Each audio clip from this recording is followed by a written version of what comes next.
अस्सलाम वालेकुम स्टूडेंट्स आज हम एलएलबी पार्ट 4 के क्वेश्चन 8 आर्टिकल 10A को डिस्कस करेंगे, जो कि पार्ट 1 ऑफ अंडर 1973 कॉन्स्टिट्यूशन वाली जो बुक है अब पाकिस्तान की, उसके पार्ट 1 का क्वेश्चन 8 है।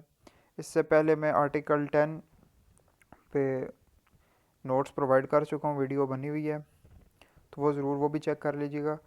लेकिन अब इस क्वेश्चन को देखना है कि ये आर्टिकल 10 और आर्टिकल 10A दोनों डिफरेंट क्वेश्चन हैं। अब इन दोनों में जो है स्टूडेंट होगा वो कहेगा जी ये आर्टिकल 10A है जी, उसमें और उसको मिक्स कराएंगे। तो ऐसे बिल्कुल नहीं करना। आर्टिकल 10 डिफरेंट क्वेश्चन है, आर्टिकल 10A डिफरेंट क्वेश्चन है। पंजाब यूनिवर्सिटी में ये क्वेश्चन 2 से 3 दफ़ा ये रिपीट हुआ है, तो ये मोस्ट इम्पोर्टेंट क्वेश्चन भी है। अब आर्टिकल 10A दो तरीक़ों से क्वेश्चन पूछ सकते हैं। सबसे पहले वो अगर सिर्फ और सिर्फ स्टेटमेंट ही दे देगा कि जैसे राइट ऑफ फेयर ट्रायल है, उसने यहाँ पे आपको आर्टिकल बता दिया, फिर वो आगे कहता है इज़ अ फंडामेंटल राइट है, फिर कहता है discuss the scope extend and limitation of this right. यूँ भी क्वेश्चन पूछ सकता है। और article 10A is right of fair trial है, explain its scope extend and limitation. मैं हर बार अपनी वीडियो में ये कहता हूँ कि सबसे पहले क्वेश्चन को समझना, फिर उसको आंसर करना। अभी स्टूडेंट कहते हैं हम आंसर तो लिख आए थे लेकिन एग्जामिनर ने हमें नंबर नहीं दिए, तो ऐसी कोई बात नहीं होती। वो इतना समझ लो कि जितनी हमारी उम्र है उतना उसका लाइफ का एक्सपीरियंस है, उसका पेपर चेक करने का और वो सारा कुछ। अब चूँकि आर्टिकल 10 और 10A में पजल हो जाते हैं स्टूडेंट्स। आर्टिकल 10 सेव गार्ड्स है जो अरेस्ट एंड डिटेंशन है, और आर्टिकल 10A जो है वो राइट ऑफ फेयर ट्रायल के बारे में। क्वेश्चन को समझ के जो आंसर करेगा, जारी बात है जो एग्जामिनर होगा वो उसके मुताबिक मार्क्स देगा। अब इसमें हमने क्या लिखना है जी, इंपॉर्टेंट पॉइंट्स हैं इसके। Introduction, relevant provision, definition of fundamental rights हमने लिखने हैं। Rights of fair trial article 10 इसका हवाला देना है। स्कोप, जैसे क्वेश्चन में पूछा है, स्कोप, एक्सटेंट, लिमिटेशन और कंक्लूजन देके हमने इसको दी एंड कर देना है। अब introduction. Article 10A of 1973 Constitution of Pakistan was added through the 18th Amendment in 2010. It ensures the right to fair trial and due process for every citizen. Specifically, this article guarantees that every individual has the right to be heard and to access legal procedure in a court of law. अब ये कहता है जी article 10A of 1970 constitution Pakistan ये add हुआ था इन 18th amendment in 2010, और ये इंश्योर करता है राइट टू फेयर ट्रायल को and due process for every citizen of Pakistan. Specifically this article guaranteed the every individual है राइट टू बी हर्ड, कि हर इंडिविजुअल को राइट टू बी हर्ड हो, उसको कोर्ट में सुना जाए, मुलजिम हो या मुजरिम हो, प्लेंटिफ हो या डिफेंडेंट हो, दोनों को सुना जाएगा और उसके बाद ही फैसला किया जाएगा। तो इसमें रेलिवेंट प्रोविजन हम क्या लिखेंगे, article 10A of the 1973 constitution of Pakistan, क्योंकि वो आर्टिकल 10A के बारे में पूछ रहा है। अब इसमें डेफिनेशन ऑफ फंडामेंटल राइट्स, अब चूँकि उसने जिक्र कर दिया है कि ये फंडामेंटल राइट है, फंडामेंटल राइट्स की वही डेफिनेशन जो हमने पिछले 4-5 क्वेश्चन से रिपीट करते आ रहे हैं, और इसको एज इट इज़ सेम ही लिखा है। अगर दो क्वेश्चन भी फंडामेंटल राइट्स के आ जाते हैं तो definition as it is same लिखने से कोई मसला नहीं होने वाला। तो इसे कहते हैं those rights which have their source in a federal constitution and which are definite और एब्सोल्यूट गारंटेड। फंडामेंटल राइट्स है राइट्स जिनका सोर्स हमें फेडरल कॉन्स्टिट्यूशन में मिलता है और जो डेफिनेट और एब्सोल्यूट गारंटेड है, जो मिलने ही मिलने हैं, उनको फंडामेंटल राइट्स कहते हैं। अब आते हैं अपने मेन मुद्दे या मेन क्वेश्चन के ऊपर। अब right to fair trial article 10A, ये ज़्यादा हेडिंग देनी है, फिर लिखना है इसमें states that every person is entitled to fair trial and due process. फिर कहते हैं under the law everyone who is charge with criminal offence is presumed innocent until prove guilty. कहते हैं हर बंदे को फेयर ट्रायल दिया जाएगा जी, अपना जो एक्सप्रेस करे, प्लेंटिफ हो या डिफेंडेंट हो, और जो चार्ज हुआ है क्रिमिनल ऑफेंस जिस पे, वो तब पहले तो वो मुलजिम ही रहेगा अनटिल प्रूव गिल्टी, जब तक उस पर जुर्म साबित नहीं हो जाता।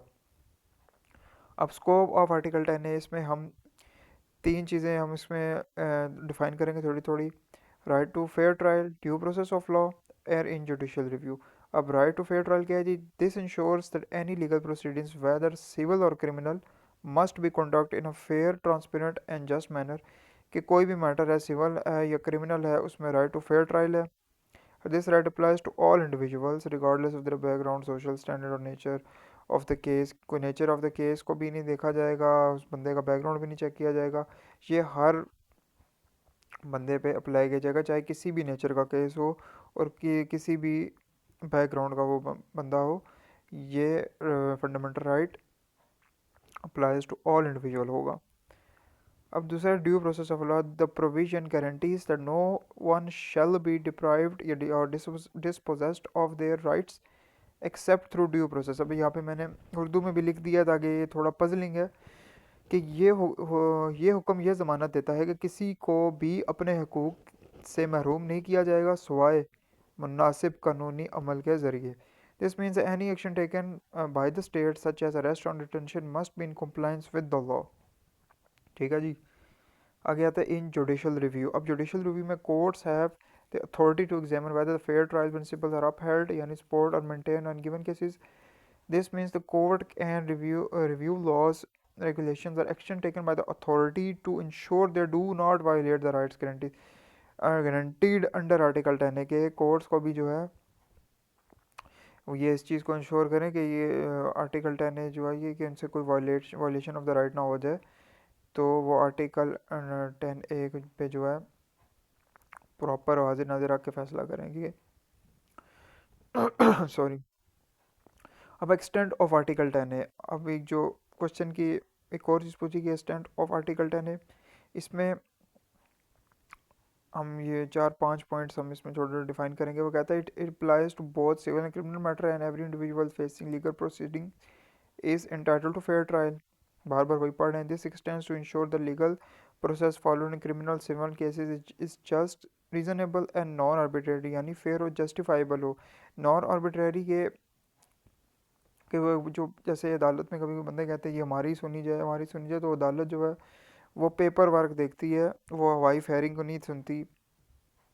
ठीक है, तो वो फेयर और जस्टिफाइबल हो, ना कि वो एक बंदा जी कहे जी मेरी सुनी जाए, जी मेरी नहीं। फेयर और जस्टिफाइबल हो, सुनी दोनों की जाएगी लेकिन फेयर और जस्टिफाइबल पेपर वर्क के थ्रू सारी चीज़ अदालत सुनती है।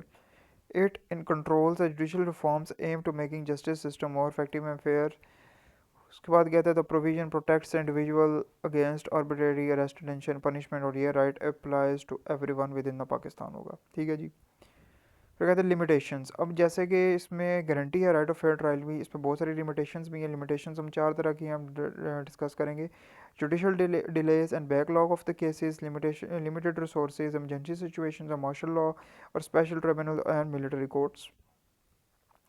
अब judicial delay and backlog of the case यानी ये भी एक लिमिटेशन है, यानी चूँकि डिलेज भी हो जाते हैं क्योंकि इतने ज़्यादा कोर्ट पे वो केसेस होते हैं, तो वो किस किस को वो सारे केस वो एक जज देखेगा, तो ये थोड़ा सा लिमिटेड कर देती है आर्टिकल 10A को। तो ये जुडिशल डिले और बैकलॉग ऑफ द केस जो है ये लिमिटेशन में आता है ऑफ आर्टिकल 10A। दूसरा है limited resources and court infrastructure यानी शॉर्टेज ऑफ कोर्ट्स हैं, लीगल पर्सनल्स हैं यानी लॉयर्स और लीगल स्टाफ जो है जी वो शॉर्टेज ऑफ स्टाफ है।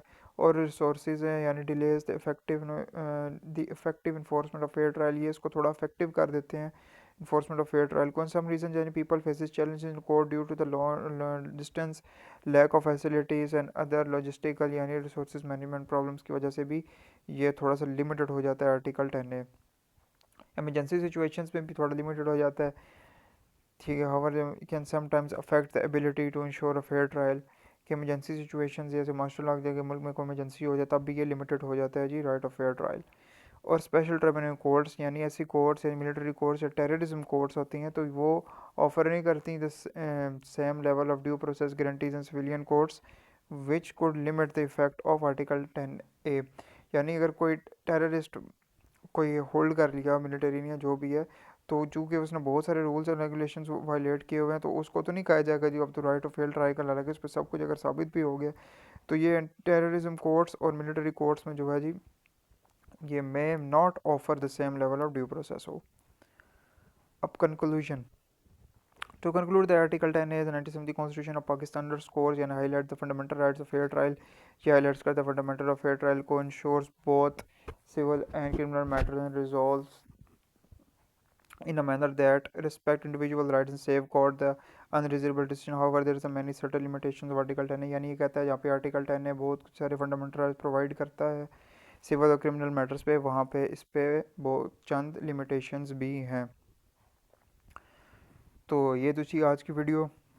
तो मैंने इसको जितना इजी शॉर्ट और इस क्वेश्चन को इफ़ेक्टिव बना सका मैंने बनाया, तो इसको ज़रूर रीड आउट करिएगा। आर्टिकल 10 और आर्टिकल 10A दोनों में से एक क्वेश्चन लाजमी आता है, और बहुत सारी अगर हमारी लक होगी तो ये जो हमने जितने फंडामेंटल राइट्स पढ़े हैं इसमें कभी कभी 3 क्वेश्चंस भी आ जाते हैं, तो कभी कभी 2 क्वेश्चंस भी आते हैं। तो hope to see you another video. अल्लाह हाफिज़।